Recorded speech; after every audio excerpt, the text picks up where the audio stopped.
ओलीजीले चाहिँ फुटसम्म जान्छु भनेर तयारी गरेर यो गरेको भन्ने प्रश्न बुझ्नु उहाँहरूलाई चित्त बुझ्दो चाहिँ व्यवस्था पहिले अमेरिकनहरूले गरिदिइसके जस्तो लाग्छ संविधान कस्तो संविधान रहेछ दुईजना मिलेपछि जे पनि गर्न सकिन्छ कुनै पनि ठाउँ नभए त कसरी प्रयोग गर्ने हेरौँ न यो निर्णय उल्टिन्छ कि उल्टिँदैन हो तर राजतन्त्र त पाउँदैन गइसक्यो अब राजतन्त्र त्यो फिर्ता हुँदैन प्रचण्डजी यसको निम्ति जिम्मेवार म छैन भन्न त उहाँले पाउँदै उहाँ पनि जिम्मेवार कहाँबाट आयो त्यो निरङ्कुश त कहाँबाट प्रयोग गरे त ओली यो संविधानमा कहीँ न कहीँ त्यो रहेछ नि त निरङ्कुश हुने ठाउँ रहेछ नि फुटेपछि आउनुहुन्छ होला नि त प्रचण्डजी गजरेलजी हिजो गल्ती भयो अब अघि बढौँ भनेर उहाँ आउनुहुन्छ कि होइन त्यो उहाँ त्यसरी सजिलै आउनु पनि हुन्न होला किनभने उहाँको पछाडि पनि वर्ग छ कुनै न कुनै शक्तिले लगेर उहाँलाई चान्स दिएको हो त्यहाँ न त त्यसै उहाँ जानुभएको होइन त्यसले अनुमति दिँदा पनि दिँदैन जोगाउनेमा चाहिँ फेरि नेपाली काङ्ग्रेस प्रचण्डजीहरू उहाँहरूलाई चिन्ता संविधान जोगिँदैन कि भन्ने चिन्ता छ अब बिस्तारै त होइन रहेछ भन्ने कुरो त पुष्टि हुँदै गयो नि अस्थिरताको युग समाप्त भयो भनेर भने होइन त यो के भएछ यो अस्थिरता हो कि के हो त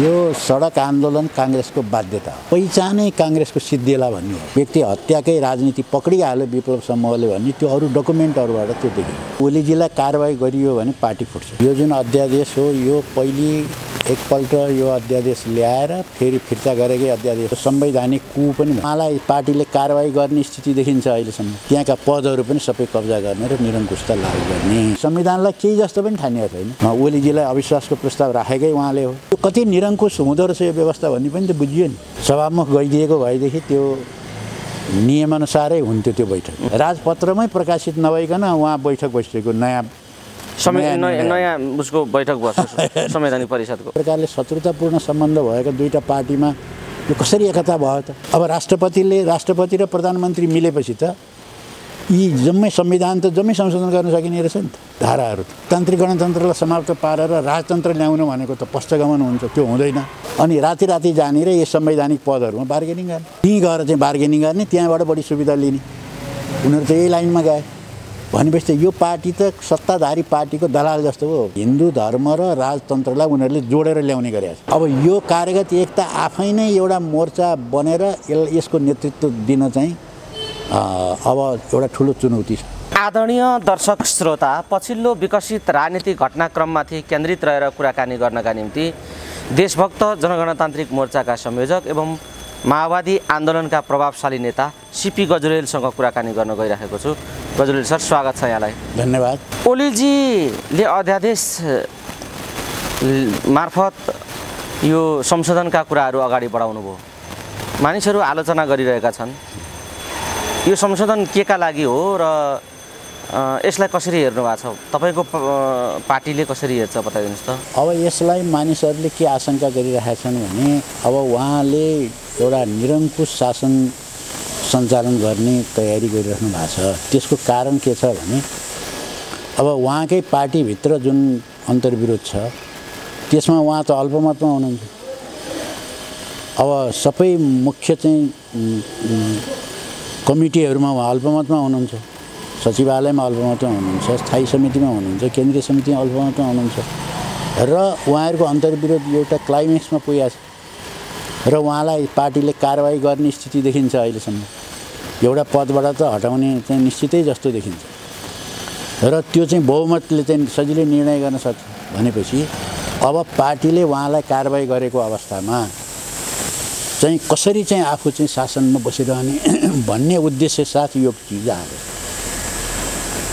त्यसकारण यो संविधानका सबै निकायहरू मुख्य निकायहरू कब्जा गर्ने त्यहाँका पदहरू पनि सबै कब्जा गर्ने र निरङ्कुशता लागू गर्ने पार्टीले हटाउँदा पनि आफू त्यो पद नछाड्ने यो दुराशय यसभित्र लुकेको छ भन्ने यो उद्देश्यको साथ जस्तो यही सन्दर्भमा कतिपयले के भनिरहेका छन् भने ओलीजी यसरी स्वेच्छाचारी बन्नुभयो अर्थात् स्वेच्छाचारी ढङ्गले ओलीजी अगाडि बढ्नुभयो भन्ने कुरा आलोचना हुँदै पनि पार्टी चाहिँ किन अकर्मण्यतामा फसिराखेको छ सत्तासीन नेकपा किन सबै भूमिकामा अल्पमतमा भएर पनि ओलीजीलाई केही गर्न सकेको स्थिति छैन यो के को अकर्मण्यता हो भन्ने पनि मानिसहरूले प्रश्न गर्छन् के को अकर्मण्यता हो नेकपाभित्र अब यो अकर्मण्यता चाहिँ के हो त भने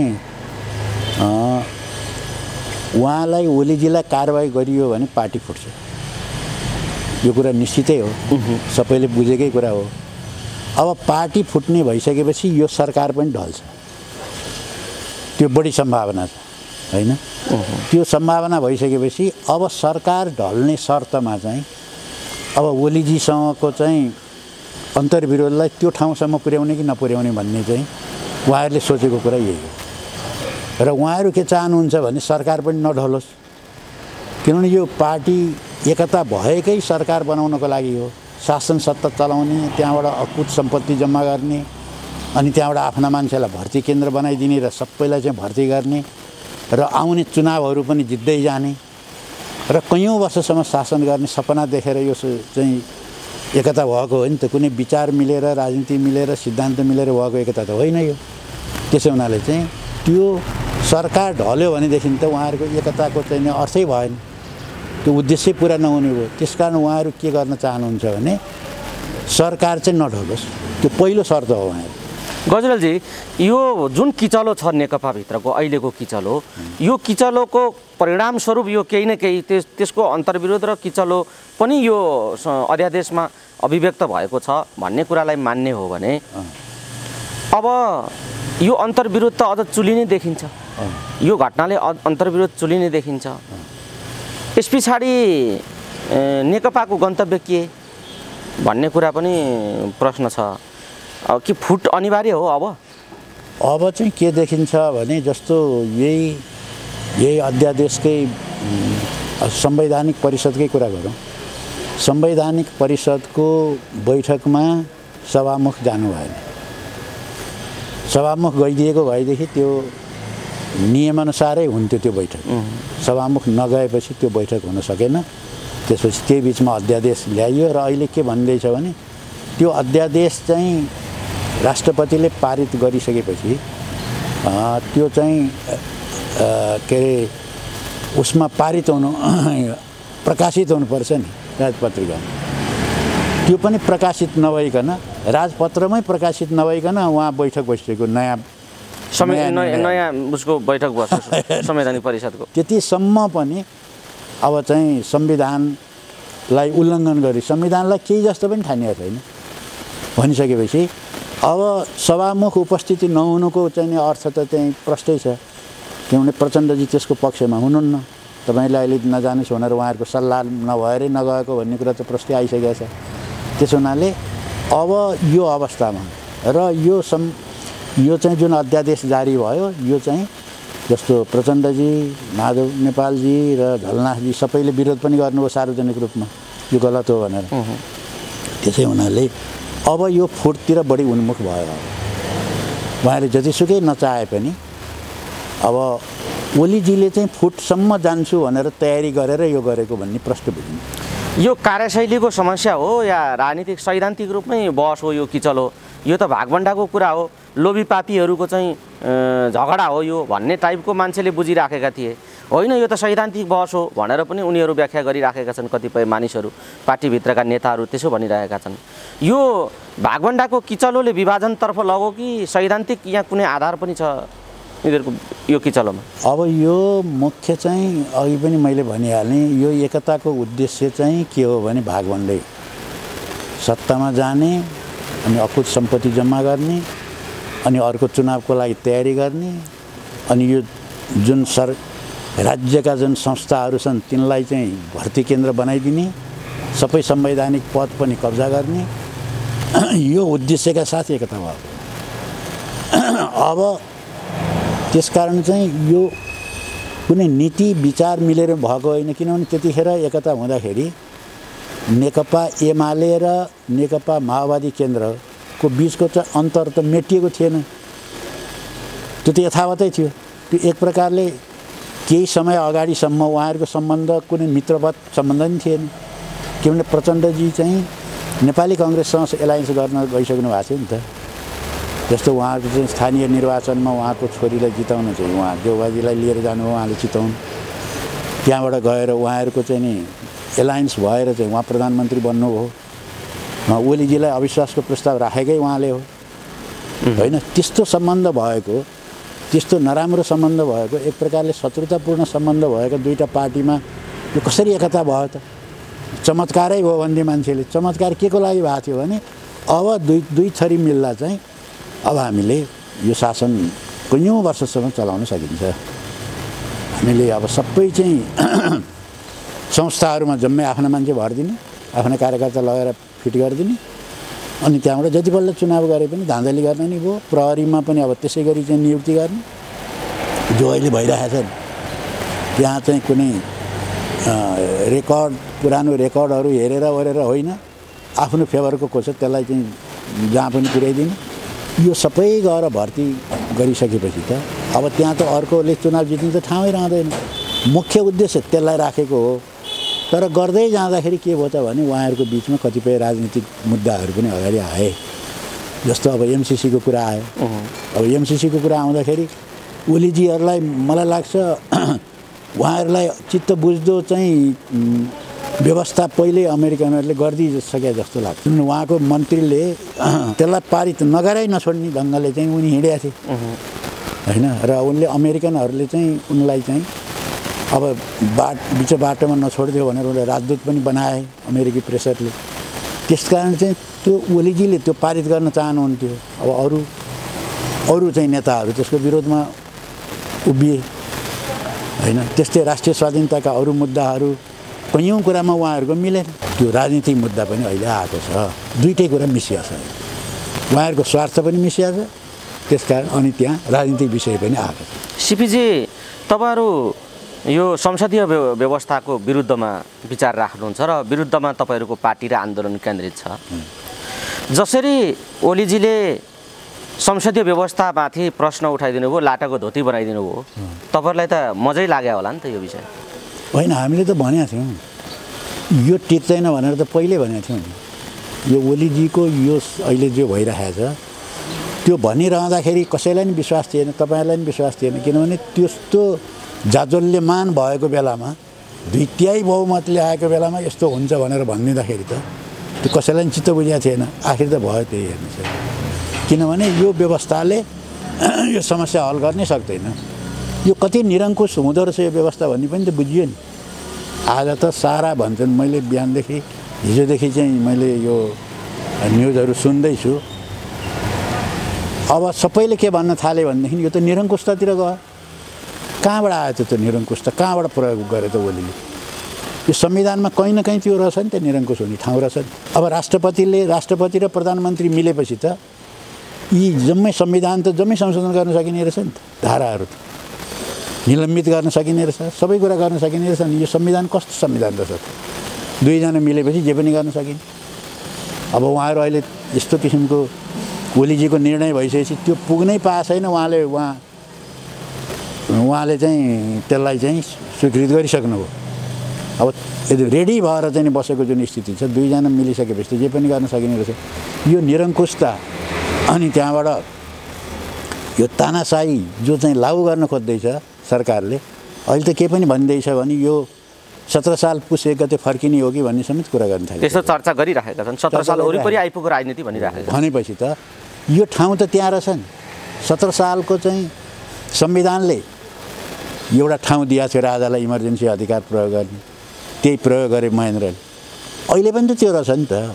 भनेपछि यो व्यवस्थाले, यो चाहिँ दलाल र नोकरशाही पुँजीपति हाबी हुने व्यवस्थाले चाहिँ यो गर्न सक्दैन। अहिले ओलीले जे गरिराखेका छन् त्यो चाहिँ त्यसले के देखिन्छ भनेदेखि त्यो उनी यही संविधानलाई नै प्रयोग गरेर गर्नु पर्यो। नत्र भने त संवैधानिक कु हुने हो। कु भएपछि मान्छेले अवज्ञा गर्ने भए जनताले। अब संविधानभन्दा बाहिरबाट गएर शासन गर्न थालेपछि त त्यसको त अवज्ञा हुने हो नि त। त्यो प्रशासनले मान्ने कि नमान्ने, पुलिसले त्यो आदेश मान्ने कि नमान्ने, त अब सेनाले मान्ने कि नमान्ने कुरा त आइहाल्यो। त्यसो हुनाले यो चाहिँ ओलीजीले जुन प्रकारको चाहिँ यो संविधानलाई प्रयोग गरिरहेका छन् त्यो त उनको कुनै पनि ठाउँ नभए त कसरी प्रयोग गर्ने? हेरौँ न यो निर्णय उल्टिन्छ कि उल्टिँदैन। अब त्यो पनि छ। भटाभट निर्णय गर्न थालिसक्नुभयो। भटाभट निर्णय गर्न थाल्नुभयो भनेपछि त त्यो ठाउँ त्यहाँ रहेछ नि त संविधानमा। त्यसकारण हामीले के भनेको भने यो व्यवस्थाले राष्ट्रको जनताको समस्या हल गर्दैन। अर्को व्यवस्थाका लागि के गर्दै हुनुहुन्छ त? अब अर्को व्यवस्थाको लागि त यही हो। यो पनि तपाईहरु क्रान्तिकारी जनगणतन्त्रवादी दृष्टिकोण राख्नुहुन्छ, समाजवादी दिशामा जानुपर्छ भन्ने तपाईहरुको कार्यक्रम एजेन्डा त्यो छ। तर सङ्घर्ष त त्यतापट्टि जाने कुरामा त तपाईँहरू फेरि त्यति सशक्त देखिनु भएन। सडक काङ्ग्रेसले कब्जा गरेको छ, राजावादीहरूले सडक कब्जा गरेका छन्। यसलाई कसरी हेर्नुहुन्छ? अब यो हामीले जनगणतन्त्र नै हुनुपर्छ भनिरहेका छौँ। अहिले तीनटा धारहरू छन्। अनि त्यो एउटा लामो बाटो भयो, तर अहिले तत्कालका लागि तपाईँहरूको यो जुन खालको अकर्मण्यता राजनीति अप्ठ्यारो बाटोतिर गइराखेको छ, यसलाई सप्ठ्यारो बनाउनका निम्ति तपाईँहरूको भूमिका के हो, के गर्दै हुनुहुन्छ तपाईँहरू भन्ने प्रश्न त मानिसले गरेका छन्। किनभने यो स्थिति आउन त पूर्व माओवादीहरूको योगदान छ नि त, ओलीजीलाई यति महत्त्वाकांक्षी बनाउन भन्ने आरोप पनि छ, प्रचण्डजीहरूमाथि आरोप पनि छ। अब के भन्नुहुन्छ त यो विषयमा अलिकति? अब प्रचण्डजी र ओलीजी त अब एउटै कित्तामा उभिनु भएको छ, उहाँहरूको एउटै संविधानलाई मान्नु भएको छ, एउटै पार्टीमा हुनुहुन्छ। अलिअलि उहाँहरूको अन्तर पर्छ, त्यो बेग्लै कुरा हो। अब फुटेपछि आउनुहुन्छ होला नि त प्रचण्डजी, गजरेलजी हिजो गल्ती भयो अब अघि बढौँ भनेर उहाँ आउनुहुन्छ कि? होइन, त्यो उहाँ त्यसरी सजिलै आउनु पनि हुन्न होला, किनभने उहाँको पछाडि पनि वर्ग छ, उहाँको पछाडि शक्ति छ, कुनै न कुनै शक्तिले लगेर उहाँलाई टाँस दिएको हो त्यहाँ, न त त्यसै उहाँ जानुभएको होइन। त्यसले अनुमति दिँदा पनि दिँदैन, अमेरिकी शक्तिले होइन। अब अमेरिका उहाँहरूलाई के छ र, अब जोसँग पनि जानु फ्री नै हुनुहुन्छ नि उहाँहरू, जतातिर मिल्दै पनि हो। किन राजनीति नै चाहिँ अब त्यो सत्तामा जसरी नि पुग्ने, त्यहाँ गएर चाहिँ धन कुम्ल्याउने भइसकेपछि त अब त्यो यता र उता भन्ने कुरै भएन, कसले भन्ने कुरो भएन, जसले पनि उठाउने हो पनि सक्ने हो, जसले बढी चाहिँ गर्न सक्छ त्यतिर जाने कुरा हो। त्यसकारण चाहिँ अहिलेको नेपालको राजनीति तीनटा कित्तामा उभिएको छ। तीनटा कित्ता भनेको के हो भने, एउटा यथास्थितिवादी, यो संविधानलाई जोगाउने, अहिले त्यो जोगाउनेमा चाहिँ फेरि नेपाली काङ्ग्रेस प्रचण्डजीहरू, उहाँहरूलाई चिन्ता संविधान जोगिँदैन कि भन्ने चिन्ता छ अब, होइन। अब ओलीजी पनि त्यही संविधानभित्रकै परिहाल्नु हो, उहाँहरूको अन्तर्विरोध भए पनि एउटा कित्ता त्यो छ। यो अहिले सङ्घीय लोकतान्त्रिक गणतन्त्रलाई कसरी रक्षा गर्ने, यो संविधानलाई कसरी रक्षा गर्ने एउटा फोर्स त्यो छ। अर्को पश्चगामी छ, जस्तो चाहिँ गणतन्त्र मुर्दाबाद राजतन्त्र जिन्दाबाद भनेर नारा लगाए नि त राजावादीहरूले। उनीहरू के गर्छन्, यो व्यवस्थालाई खारेज गरेर फेरि राजतन्त्रतिर फर्काउन चाहन्छन्। 47 साल भन्दैछन् उनीहरू, उल्टो 47 सालको संविधान लागू गर्नुपर्छ भनेका छन्। त्यो त प्रतिगामी दिशा भयो, पछाडि हटेको भयो। एउटा त्यो शक्ति छ। अर्को के भने अग्रगामी शक्ति छ। यो चाहिँ गणतन्त्रलाई, यो सङ्घीय गणतन्त्रलाई समाप्त पारेर, लोकतान्त्रिक गणतन्त्रलाई समाप्त पारेर राजतन्त्र ल्याउनु भनेको त पश्चगमन हुन्छ, त्यो हुँदैन, त्यो गलत हो। यसको विकल्पमा चाहिँ के हो त भन्दाखेरि, यसको विकल्पमा योभन्दा राम्रो गणतन्त्र हो। योभन्दा राम्रो गणतन्त्र भनेको जनगणतन्त्र हो। भनेपछि तीन धार अहिले चाहिँ यहाँ नेपालमा छन्। अब जस्तो 22 दलभित्रको चाहिँ एउटा एक प्रकार त्यो एउटा धार छ, जति शक्ति भए पनि नभए पनि कति हुन्छ भन्ने कुरा त त्यो फेरि जनताको सहभागितामा भर पर्छ। अब त्यो कार्यकर्ताले मात्रै कुनै पनि देशमा क्रान्ति हुने होइन, क्रान्ति गर्ने भनेको जनताले हो। अब कार्यकर्ता थोरै भएर त्यसले केही गर्न सक्दैन भन्ने त्यो कुरा होइन। हेर्नुहोस्, परिस्थिति भयो भने अब जनताले महसुस गर्दै गयो नि त। अब बिस्तारै त होइन रहेछ भन्ने कुरा त पुष्टि हुँदै गयो नि। हामीले यो कुरा त्यति बेला भनेको छौँ जति बेला ओलीले 2/3 बहुमत ल्याएका थिए। अब स्थिरता नै स्थिरता नेपालमा, अब अस्थिरता गयो, त्यो अस्थिरताको युग समाप्त भयो भनेर भने होइन त। यो के भएछ, यो अस्थिरता हो कि के हो त? यो भनेपछि त हामीले भने जुन कुरा भनेको थियौँ त्यो कुरा त सत्य साबित हो। भोलि अब जनताले हाम्रा कुरा बल्ल सुन्न थाले, त्यो समय पख्नु पनि पर्छ। जुन बेला हामीले चाहिँ यो संविधान खारेज गर्नुपर्छ भनेको थियौँ त्यो कोही सुन्नै तयार थिएन, तर अहिले आएर चाहिँ ओहो यो त हो पनि रहेछ, अब यसको त विकल्प खोज्नुपर्ने बेला भएछ भनेर धेरैले भन्न थालेका छन्। त्यसकारण चाहिँ हामी आफ्नो प्रयासमा हामी लागिराखेका छौँ। अहिले नै हामीले त्यो गर्न नसकौँला, तर त्यो क्रमशः आन्दोलनको सुरुवात त बिस्तारै भएको। ठिक छ शिवजी, अब क्लाइमेक्स त अब आउन बाँकी नै छ। यो आन्दोलनमा विशेषतः मुख्यतः कम्युनिस्ट आन्दोलन र कम्युनिस्ट दृष्टिकोण राख्नेहरूलाई कुन स्तरबाट जनताले हेर्ने परिस्थिति निर्माण भयो भन्ने एउटा तपसिलको अर्कै कुरा छ। तपाईँहरू पनि सङ्घर्षमा हुनुहुन्छ। अलिकति नेपाली काङ्ग्रेसको सडक अहिले शक्ति प्रदर्शनलाई केन्द्रित गरेर कुराकानी गरौँ। एउटा जिम्मेवार राजनीतिक दल जसरी सडकमा शक्ति प्रदर्शन गरिरहेको छ, यसका एजेन्डाहरू क्लियर छन्? एजेन्डा क्लियर छन् कि छैनन्? नेपाली काङ्ग्रेस अकर्मण्यताका बिचमा आन्दोलन गरिराखेको छ, कुनै उसँग ठोस दृष्टिकोण छैन भनिराखेका छन्। संसदीय समितिको बैठकमा अध्यादेश मार्फत यो परिस्थिति आउने घडीमा शेरबहादुरजी उपस्थित हुनुभयो। यो कुरालाई पनि मानिसहरूले स्वाभाविक मानेका छैनन्। काङ्ग्रेस कुन एजेन्डामा कहाँ पुग्न आन्दोलन गरिराखेको छ? काङ्ग्रेसको सडक आन्दोलन के हो यो बताइदिनुहोस् त। यो सडक आन्दोलन काङ्ग्रेसको बाध्यता हो। बाध्यता हो। कस्तो खालको बाध्यता हो? कस्तो खालको बाध्यता भयो भने यो पहिचानै काङ्ग्रेसको सिद्धिएला भन्ने हो। किनभने उनीहरू 2/3बाट यति धेरै भयभीत भए, उनका नौनारी नै गले। 2/3 बहुमतको अगाडि त उनीहरू निरीह नै साबित भए। प्रमुख प्रतिपक्षको भूमिकै खेल्न सकेन भनेर त आफै काङ्ग्रेसले भन्न थाले, हामीले सकेनौँ भनेर त उनीहरूले भन्ने गरेकै थियो। अब अहिले चाहिँ के हो त भने हुँदाहुँदै सरकारले प्रशासनले यति धेरै हेप्न थाले उनीहरूलाई कि किन त यो सत्ताकै अङ्ग जस्ता भए उनीहरू। किनभने शेरबहादुर देउबा चाहिँ सरकारको विरुद्धमा केही सदनमा नबोल्ने, सडक आन्दोलन त छँदै थिएन, अनि राति राति जाने र यो संवैधानिक पदहरूमा बार्गेनिङ गर्ने, त्यहीँ गएर चाहिँ बार्गेनिङ गर्ने, त्यहाँबाट बढी सुविधा लिने, उनीहरू त यही लाइनमा गए। भनेपछि त यो पार्टी त सत्ताधारी पार्टीको दलाल जस्तो हो प्रतिपक्षी पार्टी। त्यो चाहिँ बदनाम भइसकेको थियो। अनि त्यहाँबाट प्रशासनले, सरकारले, प्रहरी प्रशासनले नि यति धेरै हेप्यो गृह प्रशासनले कि अब उनीहरूको एउटा वरिष्ठ नेतालाई त्यहाँ जुन प्रकारको एक प्रकारको दुर्व्यवहार गरियो, करङै माचियो भन्नुहुन्थ्यो रामचन्द्रजीले, त्यो दुर्व्यवहार गर्न पनि उनीहरू चाहिँ तयार भए। उनले गन्दै गरेनन् तिनीहरूलाई। भनिसकेपछि त अब अस्तित्वको सङ्कट त आयो नि त, अब के गर्ने? उनीहरूलाई बाध्यता भनेको मैले त्यहाँनिर। अब त्यसकारण चाहिँ अब उनीहरूले अब अस्तित्वको निम्ति पनि केही न केही गर्न चाहिँ बाध्य गराइदियो नेपालको राजनीतिले अहिले उनीहरूलाई। त्यसकारण उनीहरूले एक दिनको जुलुस नारा त गरे, तर उनीहरूको त्यो निरन्तर गर्ने चाहिँ कार्यक्रम त योजना त केही पनि छैन। किनभने उनीहरूको अर्को विकल्प पनि त केही छैन। उनीहरूले त यो संविधानलाई सबैभन्दा राम्रो संविधान भने हुन्।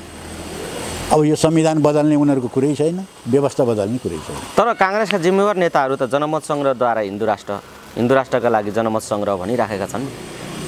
अब त्यो चाहिँ केही एउटा अब जस्तो हाम्रो शशाङ्क कोइरालाजीहरूको पक्ष चाहिँ त्यो भनिरहेको छ, हिन्दू धर्मको वकालत गरिरहेको छ। तर त्यसलाई पनि उनीहरूले मुख्य एजेन्डा बनाएर आन्दोलन गर्ने र केही पनि गरेका छैन।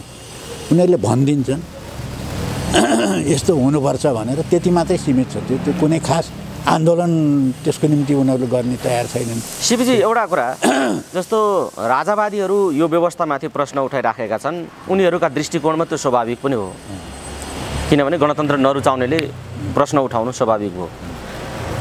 यही बिचमा व्यवस्थाको प्रश्न उठाएर सडकमा आएका राजावादीहरू, हिन्दू राष्ट्रका निम्ति जनमत सङ्ग्रह हुनुपर्छ भन्ने कमल थापा र नेपाली काङ्ग्रेसका नेताहरू र काङ्ग्रेसको सडकको उपस्थिति, अनि विप्लवले सुरु गरेको व्यक्ति हत्याको घटना, यी तीनटा कुरा एकैचोटि सडकमा भएका छन्।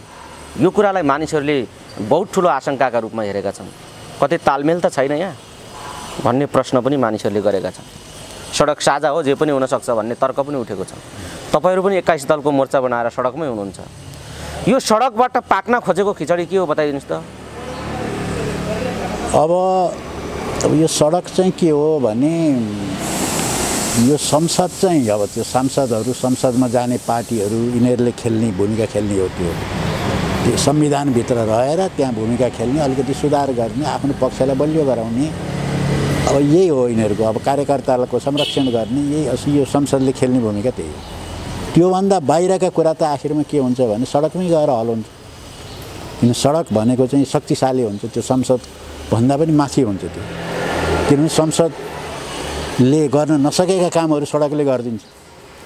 त्यसो हुनाले चाहिँ संविधानै बदलिदिन्छ, अब सत्तै बदलिदिन्छ भनेपछि त सडक चाहिँ नि महत्त्वपूर्ण हो र त्यो चाहिँ सार्वभौम हो, जनताको अधिकार हो त्यो सडकमा गर्ने। त्यसकारण हामीले जहिले पनि सडकलाई नै महत्त्व दिन्छौँ होइन। अब जहाँसम्म अरू संसदीय पार्टी सडकमा आउनु चाहिँ के हो त भने त्यो संसदबाट हल नभएपछि आउने हो उनीहरू त। सकभर त उनीहरूले हल गर्ने त संसदबाटै हो नि त, संसदका पार्टीहरूले। अब अहिले चाहिँ जुन चाहिँ राजावादी र उनीहरूको एउटा एजेन्डा मिलेको छ नेपाली काङ्ग्रेसको, त्यो हिन्दू धर्मको विषयमा चाहिँ, त्यो चाहिँ के भने त्यो नेपाली जनताको सेन्टिमेन्ट, हिन्दू धर्मावलम्बी नेपालीहरूको सेन्टिमेन्ट कसले लिने भन्ने कुरा हो। गणतन्त्रमाथिको प्रश्न चाहिँ होइन, गणतन्त्रमाथिको प्रश्न होइन, गणतन्त्रमाथि हिन्दू राष्ट्रको राजावादीको चाहिँ हो। राजावादीले यसलाई सेटमा सोचेका छन्। सेटमा कसरी सोचेका छन् भने पहिले पनि राजाले चाहिँ जस्तो विश्व हिन्दू परिषदको चाहिँ उनी अध्यक्ष बन्ने होइन, हिन्दूहरूको चाहिँ नि संरक्षक हो राजा भनेर चाहिँ प्रचार गर्ने, भारतको बिजेपीले पनि उनलाई हिन्दू धर्मको संरक्षक बनाइदिने, विश्वभरिकै हिन्दूहरूको संरक्षक बन्ने, हिन्दू राज्यको चाहिँ नि राजा भनेर चाहिँ त्यो किसिमको उनीहरूले प्रचार गरिरहेका छन्। त्यसकारण हिन्दू धर्म र राजतन्त्रलाई उनीहरूले जोडेर ल्याउने गरेका छन् होइन, उनीहरूले त्यो गर्ने गरेका छन्। तर नेपाली काङ्ग्रेसको चाहिँ के हो त भने हिन्दू धर्म र राजा उनीहरूले जोडेका छन्। त्यो हिन्दूहरूको सेन्टिमेन्ट चाहिँ लिने, तर राजतन्त्र त पाउँदैन, गइसक्यो अब राजतन्त्र, त्यो फिर्ता हुँदैन। राजतन्त्रको पक्षमा चाहिँ उनीहरू छैनन्, देखिँदैनन्, तर हिन्दू धर्मको चाहिँ एजेन्डा उनीहरूको मिल्छ। त्यसकारण त्यो कुरा अब जहाँसम्म विप्लवजीको कुरा हो, अब त्यो घटनाको कुरा चाहिँ चल्यो होइन, त्यो मोरङको घटनाको विषयमा, तर उनीहरूले त्यस्तो किसिमको राजनीतिक लाइन चाहिँ उनीहरूको देखिँदैन, व्यक्ति हत्याबाट अगाडि बढ्ने लाइन देखिँदैन होइन, त्यही लाइन अनुसार गरेको भन्ने चाहिँ त्यो उनीहरूको डकुमेन्टले त्यस्तो बताउँदैन। तर त्यो घटना घटेको भन्ने कुरा छ। अब त्यस्तो अब त्यहीँका कार्यकर्ताहरूको त्यहाँभित्रको अन्तर्विरोध, ती लोकल अन्तर्विरोधबाट त्यो भयो कि के भयो भन्ने कुरा त्यो त हामीलाई थाहा पनि भएको छैन। तर के भने व्यक्ति हत्याकै राजनीति पक्रिहाल्यो विप्लव समूहले भन्ने त्यो अरू डकुमेन्टहरूबाट त्यो देखियो। तर पेचिलो स्थिति तयार गरिदिने कुरामा एउटा दबावको कुरा त त्यो घटनाले पनि गर्यो नि त। अनि मानिसहरूले शङ्का गरे यो कतै तालमेल त होइन यहाँ भन्ने शङ्का गरे मानिसहरूले। तपाईँलाई त्यस्तो लाग्दैन? अब त्यो चाहिँ अब त्यस्ताको प्रमाण चाहिँ खासै केही छैन, त्यो संयोग पनि हुनसक्छ अथवा त्यो बर्यास्ते नै हुनसक्छ। अब त्यो त के भन्न सकिने कुरा हो, त्यो त अब समय लाग्छ त्यसलाई त्यो थाहा पाउन। जसरी पेचिलो परिस्थिति तयार भयो, 21 दलको जुन मोर्चा छ तपाईँहरूको, यो मोर्चा पनि काहीँ न काहीँ अकर्मण्यतामै छ जस्तो देखिन्छ नि। यो वैचारिक रूपमा र सङ्घर्षका हिसाबले ठोस भइसकेको छ यो 21 दलको मोर्चा होइन। 21 दलको चाहिँ यहाँ पनि छ, यहाँ पनि अन्तर्विरोधहरू छन्। जस्तो 21 दलीय मोर्चामा जुन चाहिँ यो मोर्चा पनि भनेको छैन हामीले, 22 दलीय कार्यगत एकता भनेको छ। कार्यगत एकता भनेको चाहिँ के हो भने इस्यु मिलेको विषयमा चाहिँ एकताबद्ध भएर जाने, त्यो इस्युमा मिलेन भने त्यो भङ्ग भइहाल्छ। हाम्रो चाहिँ 22 दलको जुन बनेको छ त्यो कार्यगत एकता मात्रै हो। यो संयुक्त मोर्चाको लेभलमा पनि यो विकास भइसकेको छैन, किनभने यहाँभित्र चाहिँ अन्तर्विरोध छन्। जस्तो अब यहाँ एक थरी चाहिँ पार्टीहरू यहाँ कस्ता छन् भने उनीहरू विकल्प खोज्नुपर्छ। अब यो संविधानको विकल्प, यो व्यवस्थाको विकल्प खोज्नुपर्छ, ओलीको सरकारको विकल्प खोज्नुपर्छ भन्ने शक्ति पार्टीहरू धेरै छन् त्यहाँ, समूहहरू। कतिपय पार्टीहरू कस्ता छन् भने अब अहिले चाहिँ ओलीको विकल्प खोज्नु हुँदैन, किनभने एकातिर राजतन्त्र चाहिँ हावी हुन खोजेको छ, यो भएको गणतन्त्र पनि मासेर राजतन्त्र ल्याउन खोजिरहेका छन् केहीले। ठिक यही बेलामा चाहिँ ओलीलाई हटाइदिने हो भनेदेखि त उनीहरू बलियो हुन्छ। त्यसकारण चाहिँ यसलाई राजतन्त्रलाई सहयोग पुग्न जान्छ भन्ने पनि छन् त्यहाँभित्र होइन। अब अर्को के भनेदेखि अब यो अहिलेको जुन गणतन्त्र आयो, त्यो गणतन्त्र चाहिँ नेपाली जनताले आन्तरिक रूपमा चाहिँ राजालाई परास्त गरेर आएको गणतन्त्र होइन कि बाह्य दबावको कारणबाट आएको भन्ने पनि त्यहाँभित्र छ। एक थरी चाहिँ अब यो सबै ठिक छैन, अब चाहिँ अर्को विकल्पतिर जानुपर्छ भन्ने पनि छन्। त्यसकारण त्यहाँभित्र पनि सबै कुरो त मिलेको छैन। तर के कुरामा मिलेको छ भने अब यो चाहिँ अहिलेको विषयहरू मिलेको छ। एमसिसी खारेज हुनुपर्छ भन्ने मिलेको छ। लिम्पियाधुरा कालापानी लिपुलेख चाहिँ नेपालको हो, त्यो कायम गर्नुपर्छ भन्ने कुरा मिलेको छ। कैयौँ चाहिँ सरकारले गरेका गलत कामहरूको भण्डाफोर गर्ने कुरामा त्यहाँ मिलेको छ। अब यो कोभिडको चाहिँ उपचारको सम्बन्धमा भयो, अरू विषयमा भयो, भ्रष्टाचारको कुराहरू भए, तस्करीका कुराहरू भए, यी सबै कुरामा त्यो पनि मिलेको छ। त्यसकारण चाहिँ त्यो मिलेका विषयहरूमा हामी चाहिँ कार्यगत एकता गरेको हो। अब यो कार्यगत एकता आफै नै एउटा मोर्चा बनेर यसको नेतृत्व दिन चाहिँ अब एउटा ठुलो चुनौती छ। कतिपय सन्दर्भमा प्रसङ्गहरू बाहिर छास्छ मिडियामा न्युजहरू आइराख्छन्। विप्लवजी, तपाईँहरूको पार्टी, माओवादी केन्द्र लगायतका यी जति साना दलहरू छन्, यो एकता हुने खालका प्रसङ्गहरू पनि उठेका छन् भन्ने छ। अर्कातिर होइन यो सम्भव छैन भन्ने कुरा पनि उठेको छ। यी मिल्ने बिचको एकताको प्रक्रिया चाहिँ अहिले चलिराखेको छ या छैन, के हो यो तपाईँहरूको बिचको कुरा अलिकति राखिदिनुहोस् त। अहिले जुन जुन जस्तो प्रकारको लाइन छ सबैको त्यो हेर्दाखेरि तुरुन्तै पार्टी एकता हुने देखिँदैन। किनभने पार्टी एकता विचार राजनीति कार्यदिशा नमिलिकन पार्टी एकता गरेर हुँदैन, नत्र उही यो डबल नेकपा बने जस्तै हुन्छ। त्यसकारण त्यसरी हुँदैन। अब अहिलेको विचार राजनीतिको कार्यनीति रणनीति कार्यदिशाहरू चाहिँ अध्ययन गर्दाखेरि त्यो पार्टी एकता भइहाल्ने जस्तो देखिँदैन। त्यसकारण हामीले चाहिँ के भनेका छौँ भने पार्टी एकताको लागि आधार तयार गर्ने, छलफल गर्ने। छलफलका दौरानमा कतिपय कुराहरू प्रष्ट हुन पनि सक्छन्। फेरि मिल्यो भने किन चाहिँ दुईटा पार्टी बनाउनु, आवश्यकतै छैन। सबै कुराहरू मिल्छ भनेदेखि चाहिँ मूलभूत कुराहरू मिल्छ भने कतिपय कुरा त पछिलाई महाधिवेशनलाई छोडिदिन पनि सकिन्छ। मिल्छ भनेदेखि चाहिँ हामी चाहिँ मिलेर जान सकिन्छ भने त्यो कोसिस पनि गर्ने। तर त्यसको निम्ति चाहिँ हामीले बहस छलफल चाहिँ गर्ने भनेर चाहिँ हामीले त्यसको सुरुवात त्यो भइसकेको पनि छ। बहस छलफलहरू चलि पनि राखेको। शिवजी, हामी कुराकानीको अन्तिम चरणमा छौँ। जस्तो जुन खालको एउटा राजनीतिक रूपमा एउटा खालको असजिलो परिस्थिति, अलिकति अप्ठ्यारो परिस्थिति जस्तो महसुस भइराखेको छ, यसमा प्रचण्डजी जिम्मेवार हो? ओलीजी, प्रचण्डजी, मुख्यतः प्रचण्डजीको कमजोरीले यो परिस्थिति पैदा भयो भनेर सरकारतिर हेर्नुपर्ने, अनुहार हेर्नुपर्ने ठाउँमा लगेर प्रचण्डको भूमिकाप्रति मान्छेले प्रश्न पनि गरिदिन्छन्। तपाईँको त्यहाँ प्रश्न छैन? हुन्छ नि, त्यो कुरो त ठिकै हो नि। किनभने यो एकता गराउनमा मुख्य भूमिका खेलेकै दुईजनाले हो नि त। ओली र प्रचण्डले खेलेको न हो।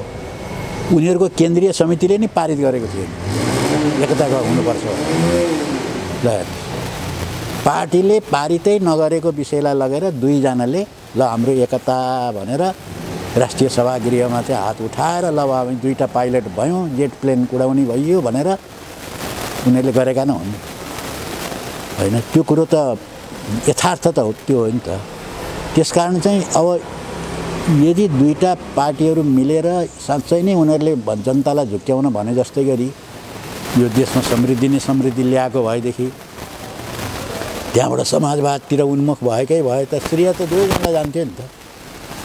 प्रचण्ड र उसलाई जान्थ्यो। उनीहरूले त पार्टीभन्दा पनि माथि उठेर गरे भन्ने आउँथ्यो त्यो कुरा। अब अहिले त्यो चाहिँ यस्तो अवस्थामा पुग्नुको पछाडि चाहिँ त्यो चाहिँ हामीले गरेको होइन भन्न पाइन्छ। त्यो गाउँ खाने कथा जस्तो भइहाल्यो नि। राम्रो भयो भने चाहिँ आफूले गरेको हो, नराम्रो भयो भने चाहिँ हामीले गरे होइन भन्ने त पाइँदै पाइएन। त्यो त प्रचण्डजी एउटा चाहिँ हिस्सेदार त उहाँ हो। अब उहाँहरूको परिस्थितिले गर्दाखेरि उहाँ प्रधानमन्त्री बन्नु भएन, ओलीजी प्रधानमन्त्री बन्नुभयो, त्यो बेग्लै कुरा भयो। त्यो त प्राविधिक कुरा हो। तर प्रचण्डजी यसको निम्ति जिम्मेवार म छैन भन्न त उहाँले पाउँदै पाउनु। उहाँ पनि जिम्मेवार। 63 भन्दा अगाडि चाहिँ के भएको थियो त्यसलाई सम्झिए पुग्छ। ओलीलाई जिम्मा लगाइदिने हो भनेदेखि ओलीले लगेर कहाँ भड्कालामा हाल्ने हो नि त्यो पनि थाहा थियो। भनिसकेपछि त हामीले अग्रगामी चाहिँ परिवर्तनको निम्ति तयार हुनुपर्छ। त्यसको निम्ति चाहिँ जनताले अब नयाँ ढङ्गले चाहिँ सोच्नुपर्छ र यसमा अर्को अग्रगामी परिवर्तन यही बेलामा ल्याउन सकियो भने चाहिँ यो चाहिँ हाम्रो लागि के हुन्छ भने ठुलो वरदान जस्तो हुन्छ। यही अग्रगामी परिवर्तन ल्याउन सक्यौँ, स्थापित गर्न सक्यौँ भने हामीले भन्दै आएको सङ्घीय जनगणतन्त्र नेपाल बनाउन सक्यौँ हामीले भने त्यो चाहिँ फेरि इतिहासमा त्यो एउटा महत्त्वपूर्ण उपलब्धि चाहिँ ठहर्नेछ। आदरणीय दर्शक श्रोता, आज हामीले पछिल्लो विकसित राजनीतिक घटनाक्रममाथि केन्द्रित रहेर कुराकानी गरेका छौँ। पछिल्लो समय ओलीजीले ल्याउनु भएको अध्यादेशको आशय के हो, यसमा नेकपाको अकर्मण्यता किन र सरकारका काम कारबाहीहरू कतातिर अगाडि बढिराखेका छन् र सडकमा उठिरहेको आन्दोलन के हो र यसमा क्रान्तिकारीहरूले कस्तो दृष्टिकोण बनाइराखेका छन् भन्ने विषयमा केन्द्रित रहेर आजको कुराकानी गरेका छौँ। आजको कुराकानीमा हामीले धेरै विषयहरू उद्घाटित गरेका छौँ। विषयलाई उद्घाटित गर्ने दायित्व हाम्रो, धारणा बनाउने जिम्मा तपाईँ दर्शक श्रोताहरूलाई सुम्पँदै शिवजी अमूल्य समय दिनुभयो। यो समय र यो महत्त्वपूर्ण संवादका लागि यहाँलाई धेरै धेरै धन्यवाद दिन चाहन्छु। यहाँहरूलाई पनि धन्यवाद।